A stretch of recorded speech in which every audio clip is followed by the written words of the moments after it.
Tonight, 2 men killed in a horror smash on the Augusta highway, and 3 teenage boys lucky to be alive after their Rumpus room caught fire in Port Pirie. This is Southern Cross News with Abby Donaldson. Good evening. 2 men have died after a serious crash on the Augusta highway at Winanawi, about 20 kilometres south of Port Augusta. Police say a car left the road and collided with a parked truck trailer in a rest area just before 4:30 this morning. Debris smashed into tiny pieces and scattered throughout the road. These are the lasting remains of a horror car crash which claimed the lives of 2 young men. 2 male adults from metropolitan Adelaide died instantly at the scene. The tragic incident occurred in the early hours of this morning when the vehicle travelling north along the Augusta highway pulled into this rest bay and collided with a detached semi-trailer. The 20-year-old driver and his 30-year-old passenger were killed instantly. Police say tyre and brake marks suggest the car was travelling at a highway speed when it was impacted. The cause of the crash is still undetermined and being investigated by Major Crash. Fatigue and or distraction may have been a contributing factor. The tragedy forced police to set up roadblocks at either end, redirecting north and southbound traffic to Horrocks Pass Road and Flinders Ranges Way.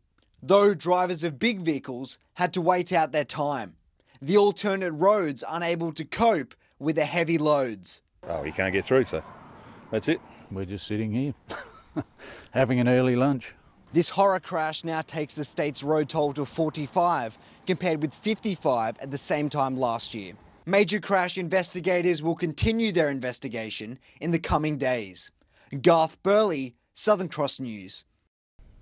3 teenage boys are lucky to be alive after their Rumpus room caught fire last night, forcing them to break free through a window.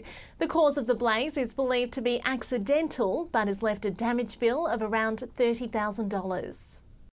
This is what's left of 16-year-old Kyle's bedroom after a sleepover with 2 friends took a turn for the worst. Kyle's friend quickly woke him up as the blaze began to spread throughout the small Rumpus room. He was saying, quick, get up, Kyle, there's a fire. And I didn't know if I'd leave him because I could hear the smoke alarm too. And then the whole room was trapped in smoke. 12 o'clock last night, my boys come running in shouting out that their room was on fire, so I had to run outside and try and help them put it all out. Kyle's stepfather Ryan says he feared the worst for the boys. They were all going to die. I would have to run in there and find someone that was crispy critted. With the door fully engulfed with flames, the boys had no option but to break free using a side window. We had to get out somehow. And some of the windows smashed on that one. Give them credit for getting out and thinking about the window at the very least. I just wish they weren't being foolish and silly. Kyle suffered minimal burns to his neck and hand, while the second boy was burnt on the leg. But Declan, he got 4 to 5 degrees all over his face and his arm. It's believed the boys were playing with fuel when the blaze accidentally broke out last night. Don't play with fuel, don't have any open fuel cans inside premises and keep fuel locked up in sheds. The damage bill is estimated at $30,000. Rachel Nell, Southern Cross News. Port Lincoln Police were kept busy after a series of break-ins and thefts at the weekend. Yesterday morning, officers responded to an alarm activation on South Point Drive, where 3 people were chased from a house and left in a grey Holden VZ Commodore sedan. On Saturday night, there was also a number of break-ins and vehicle interferences on a range of residential streets across town, including Parncalla Avenue, Highview Drive and Brenton Place, with 4 vehicles interfered with on Eastern Road. A ute was also broken into on Passat Street, where a number of items were reported stolen, including 3 diamond rings. Police suspect the grey Holden sedan is linked to the series of crimes and urge anyone with information to call Crime Stoppers on 1800 333 000. The state opposition leader has toured the region for the first time since the state election. Peter Malinauskas visited Port Lincoln and Whyalla as Labor adjusts to life in opposition.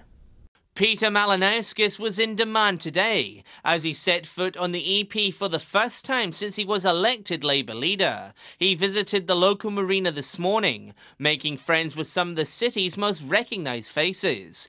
He and Labour are looking for a few more friends in regional SA.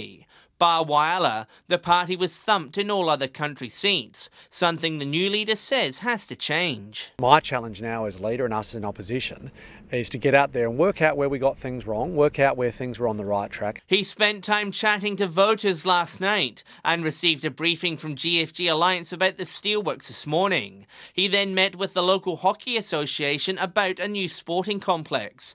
Labour had committed $5 million at the election for a new site, and he's hoping the new Liberal government will consider it, along with honouring the new school funding. Develop skills here locally for jobs that we know are going to exist into the future, and having a decent piece of school infrastructure is central to that. But the dry conditions was the dominant topic of the trip. He met local farmers in Cal to discuss this year's conditions, which have caused havoc on some parts of the EP. While he's welcomed the formation of the dry season working group, he says the support can't end there. Deliver an outcome for farmers in terms of financial assistance. The New South Wales government has been able to do that for their local farmers. I don't see there being any reason why the state government shouldn't be able to deliver the same. John Hunt, Southern Cross News. Still to come tonight, all the sights, sounds and tastes of the annual Port Lincoln Show. And GEM's netball girls shine on the court as part of a special mentoring program. The Premier and Steelworks owner will visit Whyalla on Wednesday for 2 significant announcements, and Council is inviting locals to the Whyalla jetty to hear the big news about its future. John Hunt has more. As we reach a year since GFG Alliance bought the Whyalla Steelworks, residents will get a glimpse of the city's future on Wednesday. 2 significant announcements will be made, including one on the construction of the jetty. Sanjeev Gupta will head to town and will be joined by Premier Stephen Marshall and Mayor Lynn Brewer. They'll travel to a site near the steelworks, where plans for an economic development will be revealed. Also on the agenda is a visit to the old Whyalla jetty, where an announcement about its future will also be made at 11:30. Council is inviting locals to the site to be part of the news. Mayor Lynn Brewer says the day will be one of the more exciting in recent history. We've had our share of politicians over the last couple of years, but a lot of the time it's been for bad news, but now it's really taking off. And Council is hoping there'll be a big crowd. Mayor Brewer says it's a good opportunity to show how far the city has come. A really good community spirit again. People are very optimistic about our future, and I think that will all come out on Wednesday. So Wednesday is shaping as a big day for Whyalla and its residents, and expect a few more announcements like these over the coming months as the future of the city becomes clearer. The first round of the Regional Growth Fund is now open. $15 million is available for regional businesses looking to grow. Previous recipients have used the funds to expand their offerings, creating new jobs in the process and diversifying local economies. Businesses can apply for grants worth between $50,000 and $2 million. Applications close on August 31. Thousands of locals flock to the Port Lincoln racetrack to soak up all the sights, sounds and tastes of the annual Port Lincoln Show. While attendance was down this year, organisers were still thrilled with the turnout. Pigeons, ponies, food and face painting. There was something for everyone at yesterday's Port Lincoln Show. Considering the weather, we've been pretty lucky. The show pavilion is just chock-a-block with entries, which is great. And once again, considering what the weather's been like, it's pretty amazing what the community will do. It was the usual fun for the whole family, with show bags, rides, baby animals, bubbles and more. The show even proving a hit for visiting politicians. Peter does a great job here at the Port Lincoln Show, and he's got a great community behind him. A lot of work goes into putting a show like this on, and we're very grateful for all their efforts. There was plenty of competition on show, but all the action was with the local show jumpers and horse riders keeping their eye on the prize, and a chance for the champion riders to gear up for next month's Royal Adelaide Show. We'll be going off in 3 weeks. I'll be taking Belle, or DQ Sapphire, which is her show name, and we'll be there for a full week. And while local show attendance numbers were down, organisers were thrilled to put together an event to remember. Just seeing family groups come along, having fun, and that's what it's all about. And you know, every kid remembers a country show, so hopefully we'll keep those memories going for them. Casey Trelaw, Southern Cross News. Artist Sam Brooks has officially completed his mural of Port Pirie legend Des Parker on a wall near the Ellen Shopping Centre car park. It took him about a week to create the masterpiece using a unique spray paint technique. Mr Parker says he's honoured to be featured on the wall and says the mural is a credit to the town's recent transformation. This is unbelievable. You know, there's so many people done so much work around the town, and I'm just overwhelmed. The mural is one of many, with 4 more walls across Port Pirie set to be transformed into massive masterpieces later this year. Port Lincoln's unique netball team has returned to Centre Court. The Gems are part of a special mentoring program where the region's top netballers teach players with disabilities. 1, 2, 3, Gems! They're the new stars of the local Netball Association. Following the success of last year's program, the Gems netball games doubled in size this year, giving these young girls the chance to play with their local netball idols. It's just amazing. It's just all about the girls being a part of the netball and the community, and everyone's just been amazing. Our whole local community supporting it. There was plenty of action on court, and everyone even got a shot at goal. When the girls get goals and they're all cheering and they're smiling and they're looking at their families like, oh, I did this. So that's been, so exciting to see. And it was high fives all around for the girls. Fun! It's really cool. The program started last year, giving young girls with disabilities the chance to shine on the netball court. It's made possible with families, officials and mentors from across the region, bringing the games to life. I feel so privileged that Gabby and Di have asked me to come to this program. I teach at the special school, so some of these kids are my students, so it's really nice to see them involved within the community.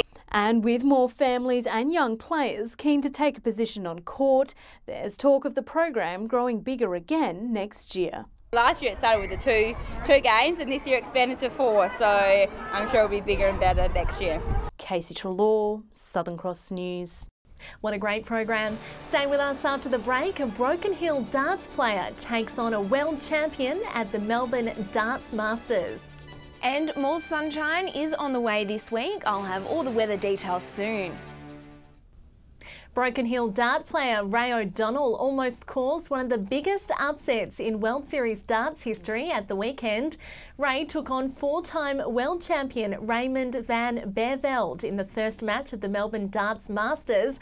Ray needed to take 6 legs out of 10 to win the match. He had a chance to lead 5-3 but just narrowly missed the double.